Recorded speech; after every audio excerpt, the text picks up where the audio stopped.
There are places where silence is not simply the absence of sound. It is a condition, a presence, a weight. Manchester, New York, in the summer of 1911, knew nothing of silence in the way the land knows it now. The Lehigh Valley Railroad ran through the heart of Ontario County like a steel vein, carrying commerce and passengers between Buffalo and Philadelphia. The tracks passed over a steel girder deck bridge spanning the Canandaigua Outlet, a modest waterway that flowed dark and narrow beneath the elevated structure. On the afternoon of August 25, at precisely 12:35, that bridge became a threshold between what was ordinary and what could not be undone. The locomotive that approached the bridge that day was engine number 4. It had departed Buffalo that morning with 14 cars trailing behind it, an express car, a mail car, the baggage car, 1 sleeper, 1 parlor car, 1 dining car, 8 coaches. Inside those coaches sat men and women returning from a commemoration, a reunion of aging soldiers who had fought in a war that had ended nearly half a century earlier. The Grand Army of the Republic had held its national encampment, a gathering of Civil War veterans whose numbers dwindled with each passing year. President Taft himself had attended the ceremonies in Rochester.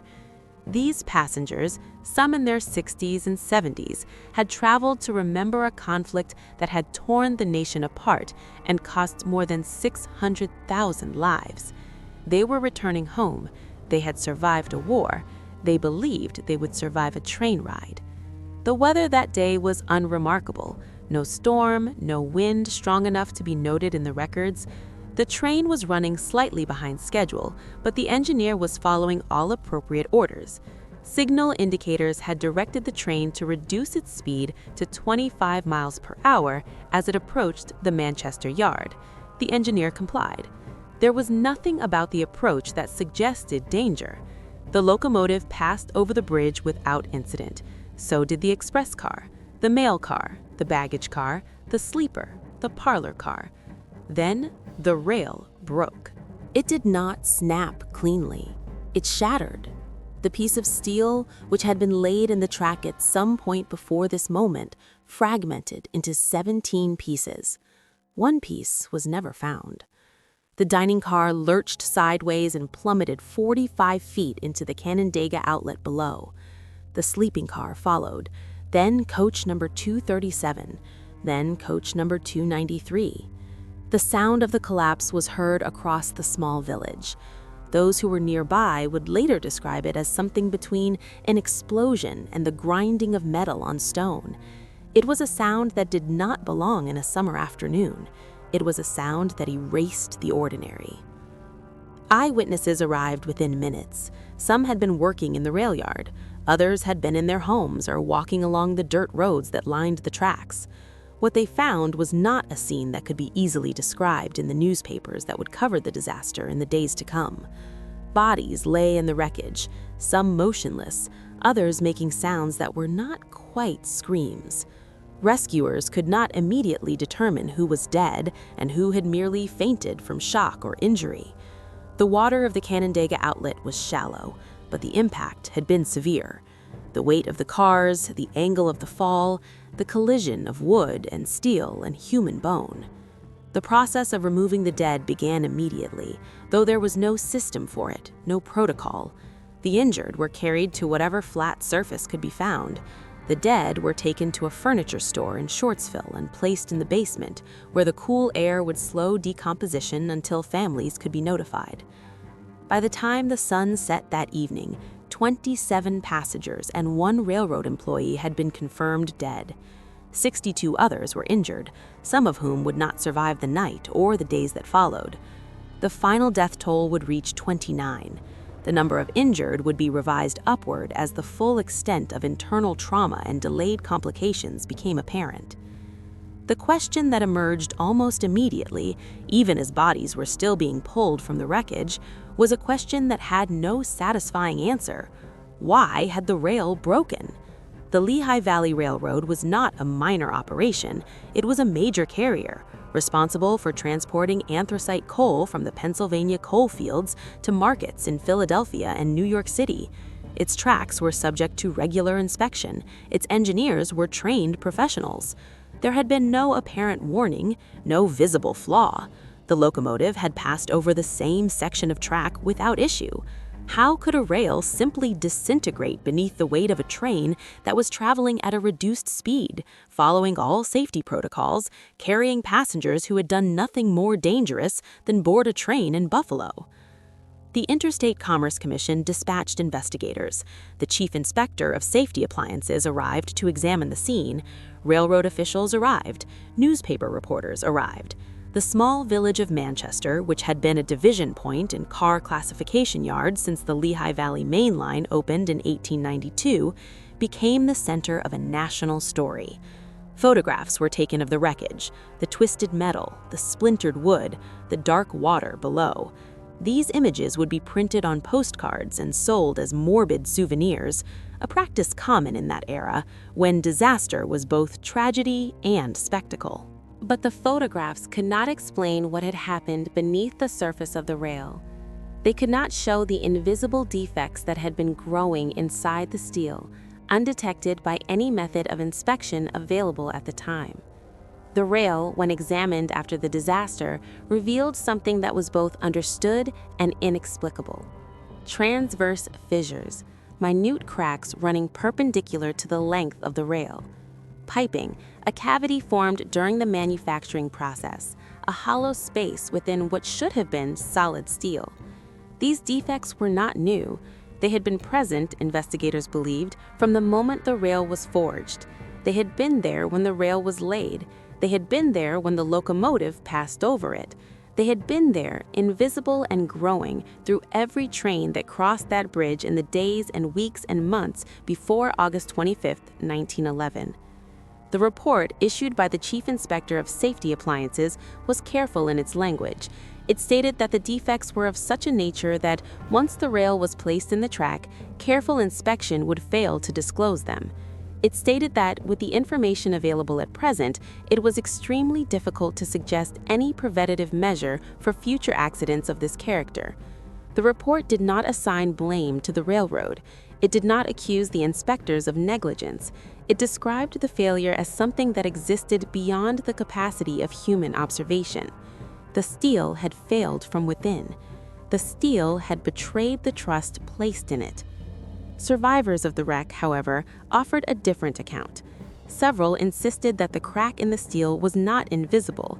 They claimed it was an old flaw, filled with rust, a defect that should have been detected during routine maintenance.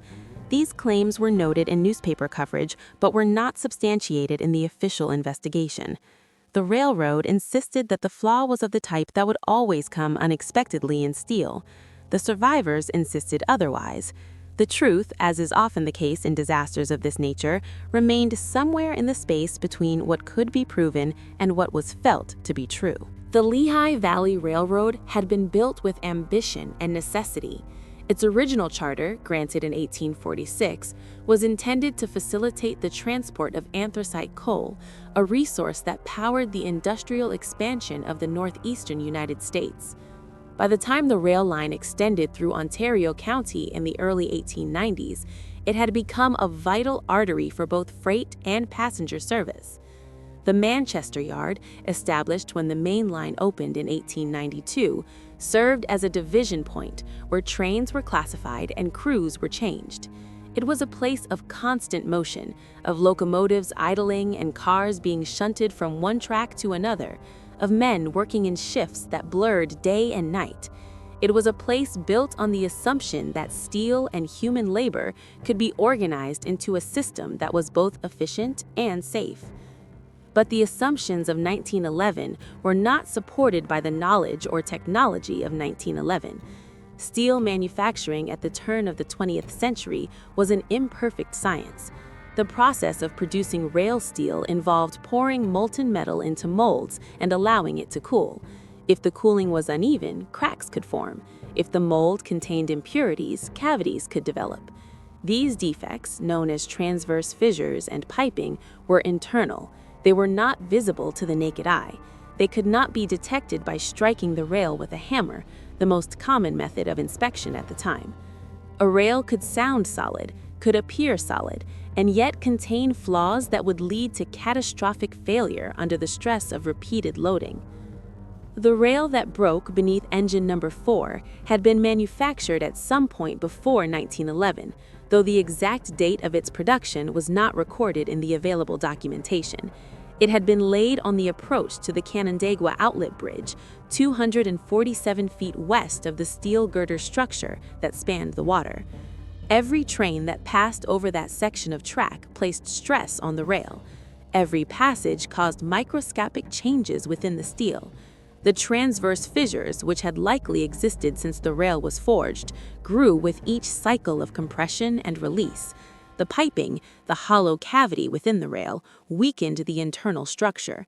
The defects advanced slowly, incrementally, through a process that was invisible and inevitable. Railroad workers in the early 20th century understood that their profession was dangerous. The statistics from that era are difficult to reconcile with contemporary standards of safety. In the year 1900, 1 in every 28 railroad employees was injured on the job. 1 in 399 died. By the decade that included the Manchester disaster, those numbers had improved, but only marginally. Between 1902 and 1908, approximately 15,000 railroad workers died while performing their duties. Many of these deaths were caused by accidents that were considered routine. Men were crushed between cars during coupling operations, men fell from moving trains, men were struck by equipment they could not see or hear in time to avoid. The work required constant vigilance, and yet vigilance was not always sufficient. The machinery was heavy, the environment was loud, the hours were long. Fatigue was a condition of employment, not an exception. The disaster at Manchester was different in that it killed passengers, not workers. The single railroad employee who died in the wreck was among the 29 fatalities, but the majority of the dead were civilians. They were men and women who had placed their trust in the railroad, who had purchased tickets and boarded cars and assumed that the infrastructure would hold. The Civil War veterans aboard the train had survived battles at Gettysburg and Antietam and Shiloh. They had lived through a conflict that claimed more American lives than any other war in the nation's history. Some of them had been wounded. Some of them carried injuries that never fully healed. They had returned to their homes and their families and their ordinary lives, and they had grown old. And then, on a summer afternoon in 1911, they were killed by a piece of steel that broke without warning. The official investigation into the disaster focused primarily on the rail itself. Pieces of the broken rail were collected and examined. The fracture patterns were analyzed. The presence of transverse fissures was documented. The piping defect was noted. The report concluded that both defects had contributed to the failure, but it also acknowledged a fundamental limitation. There was no method available at the time to detect these types of internal flaws before they caused a failure. Visual inspection was inadequate. Striking the rail with a hammer could identify some types of surface damage, but it could not reveal what was happening inside the steel. The only way to know that a rail was defective was to wait for it to break, and by then it was too late. This conclusion was unsettling. It suggested that the railroad network, which had expanded rapidly across the United States in the latter half of the 19th century, was built on infrastructure that could not be fully trusted. Rails were failing across the country. Some failures caused derailments, some did not. Some were discovered during routine maintenance, others were discovered only after a disaster had occurred. The industry was aware of the problem, but it lacked the tools to address it systematically. Dr. Elmer Sperry, an inventor who had been working on various electrical and mechanical innovations, began developing a method of locating internal rail defects in 1911, the same year as the Manchester disaster. His work would eventually lead to the creation of ultrasonic testing systems that could detect transverse fissures before they caused failures. But in 1911, that technology did not yet exist. The trains continued to run, the rails continued to fail, the accidents continued to happen. The survivors of the Manchester wreck were treated at local hospitals and in makeshift medical facilities. Some of the injured were placed on a special train, referred to in contemporary accounts as the Lehigh Special, and transported to larger medical centers in Rochester. The nature of the injuries varied. Some passengers had suffered broken bones from the impact, others had been crushed by debris. Still others had been submerged in the water of the Canandaigua outlet and had inhaled water or mud. The medical care available in 1911 was limited by the standards of the time. There were no antibiotics, surgical techniques were primitive by modern standards, infection was a common cause of death among those who survived the initial trauma. Several of the injured would die in the days following the wreck, not from the impact itself, but from complications that could not be treated effectively. The dead were identified when possible and returned to their families. Some were buried in local cemeteries, others were transported to distant towns and cities for burial. The process of notification was slow. Families who had sent loved ones to the Grand Army of the Republic encampment waited for news, uncertain whether their relatives had been on the train that crashed or had taken an earlier or later departure. The newspapers published lists of the dead and injured, but the lists were incomplete and sometimes inaccurate. Names were misspelled, ages were incorrect. Some individuals were listed as dead when they were only injured, and vice versa. The chaos of the immediate aftermath extended into the weeks that followed, as officials attempted to create a definitive record of who had been on the train and what had happened to them. The question of accountability remained unresolved. The railroad was not found negligent. The inspectors were not found negligent. The manufacturer of the rail was not held responsible. The disaster was classified as an unavoidable accident, a failure that resulted from defects that could not have been detected with the methods available at the time. This classification was both accurate and insufficient. It was accurate because the technology to detect internal rail defects did not exist. It was insufficient because it offered no recourse to the families of the dead, no explanation that could make sense of the loss. The railroad paid settlements to some of the survivors and the families of the deceased, but the amounts were modest and were not universally distributed. The legal framework for liability in industrial accidents was underdeveloped in 1911. Workers and passengers bore much of the risk of travel and employment, with limited ability to seek compensation when that risk resulted in death or injury. In the months following the disaster, the site of the wreck became a place of both memory and erasure. The wreckage was cleared. The damaged cars were removed. The bodies had been taken away. The bridge remained standing, though the section of track where the rail had broken was replaced. Trains resumed service. The Manchester Yard continued to operate. The Lehigh Valley Railroad, like all railroads of that era, could not afford to suspend operations for long. The economic imperatives of freight and passenger transport demanded that the line remain open, that schedules be maintained, that the machinery of commerce continue to move. The disaster was acknowledged in official reports and newspaper coverage, but it was not memorialized in any permanent way. There was no monument, no plaque. The site itself offered no indication of what had happened there. The psychological impact of the disaster extended beyond those who were directly involved. Railroad workers across the country were aware of the Manchester wreck and the circumstances that had caused it. They knew that the rail had broken due to invisible defects. They knew that similar defects existed in rails throughout the network.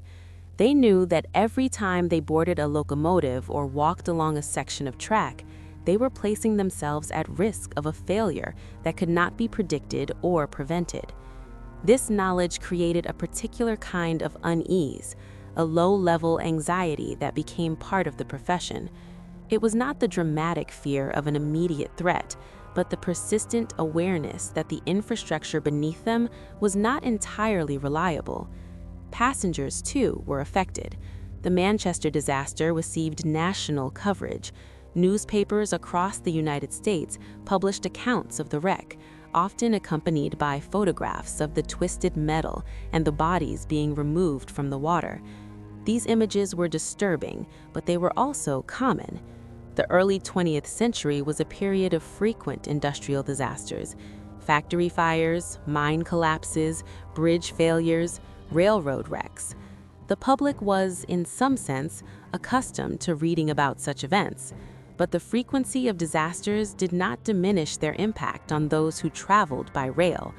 Every passenger who boarded a train in the weeks and months following the Manchester wreck carried with them the knowledge that the same thing could happen to them. The trust required to travel by rail was not eliminated, but it was qualified. It became a calculated risk rather than an assumed safety. The question of whether the defect in the rail could have been detected remained a point of contention. Survivors continued to assert that the crack was visible, that it was filled with rust, that it should have been identified during routine inspection. These claims were reported in local newspapers, but were not incorporated into the official record. The Interstate Commerce Commission's report stated clearly that the defects were of a type that could not be detected by visual inspection or by the methods available at the time. The discrepancy between these accounts is significant. It suggests either that the survivors were mistaken, or that the official investigation was incomplete, or that there were defects visible on the surface that were not the primary cause of the failure. The rail, when it shattered, broke into 17 pieces. One of those pieces was never recovered. It is possible that the missing piece contained evidence that would have clarified the nature of the defect, but that evidence is lost. The development of ultrasonic testing technology, which began in earnest after the Manchester disaster, would eventually transform railroad safety. Dr. Elmer Sperry's work on induction systems capable of detecting internal rail defects advanced through the 1920s. By the late 1920s, railroads were beginning to use specialized test cars equipped with ultrasonic sensors that could scan rails for transverse fissures and other internal flaws. These systems were not perfect, but they represented a significant improvement over the visual and auditory inspection methods that had been used in 1911. The technology allowed railroads to identify defective rails before they failed, to remove them from service, to replace them. The number of rail-related derailments began to decline. The frequency of disasters, like the one at Manchester, decreased. But the technology came too late for the 29 people who died on August 25, 1911. It came too late for the 62 who were injured. It came too late for the families who lost husbands and fathers and brothers and sons. The disaster at Manchester was not unique. It was part of a larger pattern of industrial accidents that occurred during a period when the capacity to build infrastructure exceeded the capacity to ensure its safety. Railroads were constructed rapidly, often with insufficient attention to the quality of materials or the long-term maintenance requirements. The pressure to expand, to connect distant cities, to facilitate commerce, created conditions in which safety was subordinated to speed and cost. The Manchester disaster was a consequence of those priorities, a moment when the hidden flaws in the system became visible in the most catastrophic way possible. The site of the disaster in the years that followed became unremarkable. The Lehigh Valley Railroad continued to operate through Manchester until the mid-20th century, when declining freight traffic and changing transportation patterns led to the abandonment of many rail lines. The Manchester Yard was eventually closed, the tracks were removed, the bridge over the Canandaigua Outlet remained for some time, though it no longer carried trains. The land reverted to a condition that resembled what it had been before the railroad arrived, though not exactly. The infrastructure left traces. Gravel beds where tracks had been, concrete foundations where buildings had stood, the outline of the rail yard visible in aerial photographs, a faint geometry imposed on the landscape and then abandoned. The memory of the disaster faded. The generation that had witnessed it died. The newspapers that had covered it were archived and forgotten. The official reports were filed away in government offices, accessible to researchers but not widely known. The town of Manchester continued to exist, but it did not define itself by the disaster. There were other events, other stories, other tragedies and triumphs that shaped the community's identity. The train wreck became a historical footnote, a piece of local history that was occasionally mentioned but not actively remembered. Until it was.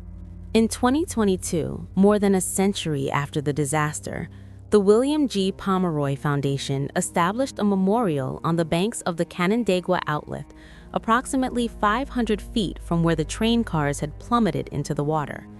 The memorial consists of a historical marker, a simple bronze plaque mounted on a post, inscribed with the date and the basic facts of the disaster.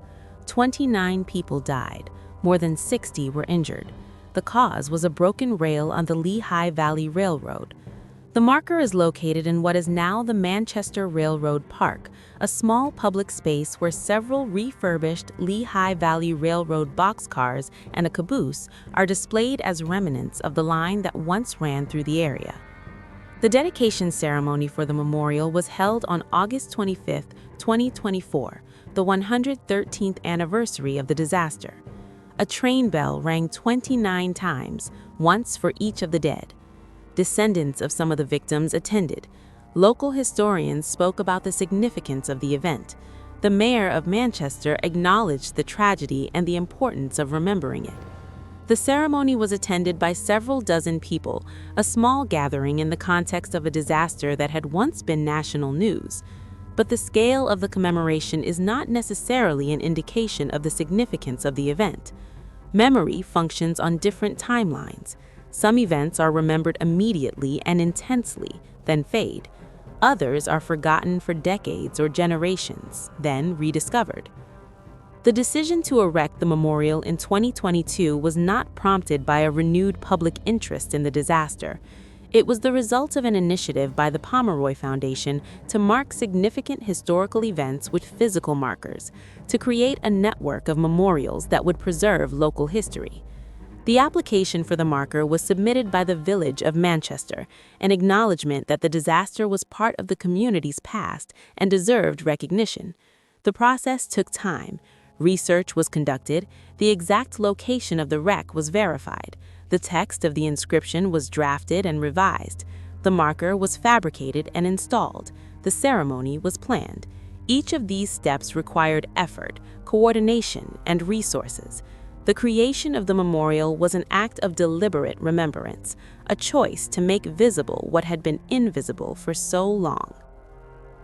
The question of why a disaster should be remembered, particularly one that occurred more than a century ago, is not simple. The individuals who died are no longer living. Most of their immediate family members are no longer living. The railroad that operated the train no longer exists as an independent entity. The Lehigh Valley Railroad was absorbed into Conrail in 1976, which was subsequently divided between CSX Transportation and Norfolk Southern. The infrastructure that failed has been replaced or removed. The technology that would have prevented the disaster now exists and is in widespread use. The specific conditions that led to the Manchester wreck are no longer present. So what purpose does remembrance serve? One answer is that memory functions as a form of accountability. The official investigation into the Manchester disaster concluded that no individual or entity was at fault, that the failure was the result of defects that could not have been detected. This conclusion may have been accurate within the framework of 1911, but it also served to absolve the railroad and the steel manufacturers of responsibility. The memorial, erected more than a century later, does not assign blame, but it does insist on the significance of the event. It asserts that the deaths were not merely statistical anomalies, not simply the cost of industrial progress, but losses that matter. The names of the dead are not inscribed on the marker, but their presence is acknowledged. The memorial is a statement that what happened here was not acceptable, even if it was unavoidable by the standards of the time. Another answer is that memory serves as a warning. The Manchester disaster was caused by a failure of materials and the lack of technology to detect that failure. Contemporary infrastructure faces different challenges, but the underlying principle remains the same. Systems are built on assumptions about the reliability of materials and the adequacy of inspection methods. When those assumptions are incorrect, failures occur. The memorial at Manchester is a reminder that infrastructure is not inert. It ages, it degrades, it fails. The belief that a bridge or a rail or a building is safe because it was constructed to code, because it passed inspection, because it has functioned without incident for years, is not always justified. The defects that caused the Manchester disaster were present from the moment the rail was manufactured, but they did not cause a failure until the rail had been in service for an unknown period of time. The same pattern can occur in any infrastructure system. Flaws can exist undetected until the moment of catastrophic failure. The site of the disaster, even with the memorial, retains a quality that is difficult to describe.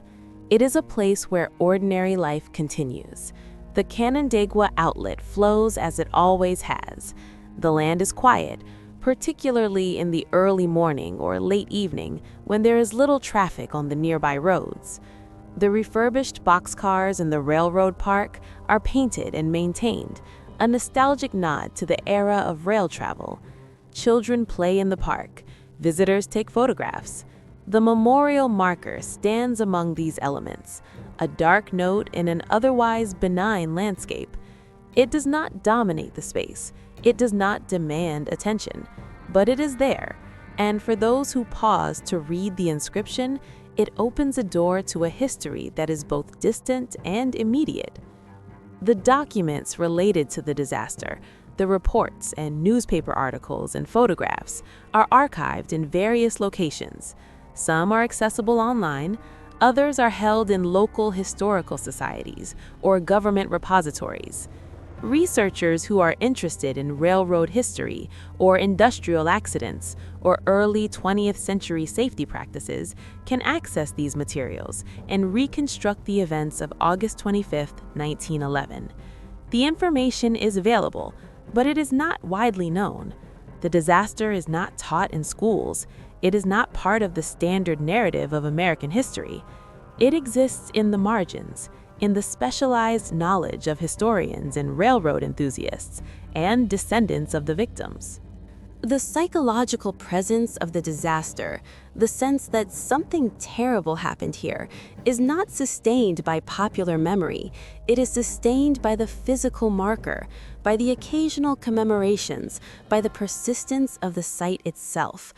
The land remembers in the way that land does, which is to say, not consciously, but structurally. The shape of the bridge, the flow of the water, the alignment of the abandoned rail bed.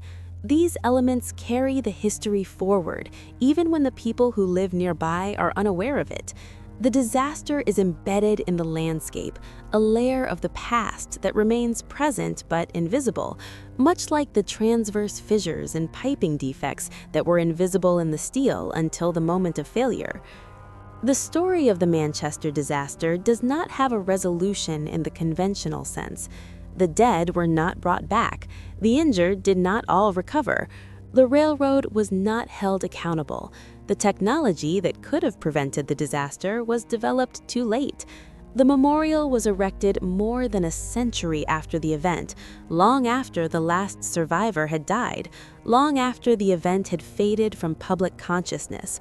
What remains is the fact of the disaster itself, the knowledge that it occurred, the recognition that it mattered. The silence at the site is not the silence of forgetting, it is the silence of what has been preserved in the absence of witnesses, the silence of history that continues to exist because someone chose to mark it, to remember it, to insist that it not be erased.